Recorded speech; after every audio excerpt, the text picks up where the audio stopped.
Hello welcome back to కమ్మటి రుచులు. ఈరోజు ఒక మంచి స్వీట్ రెసిపీతో మీ ముందుకొచ్చేసా. అదే సగ్గుబియ్యం పాయసం. ఇది చాలా అంటే చాలా ఈజీగా సింపుల్గా చేసేయచ్చు. సో ఎలా చేయాలో చూసేద్దాం రండి. ముందుగా పాన్ స్టవ్ మీద పెట్టుకుని నెయ్యి వేసుకోవాలి. ఆ తర్వాత నానబెట్టిన సగ్గుబియ్యాన్ని వేసుకుని ఆ నెయ్యిలో ఒక 1 మినిట్ ఫ్రై చేయాలి.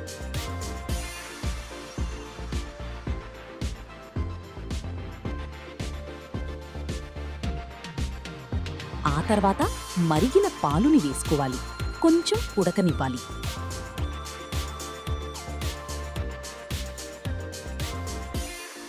Next 1 cup sugar and 3 teaspoon condensed మిల్క్ని వేసుకొని కలుపుకోవాలి. అంతే.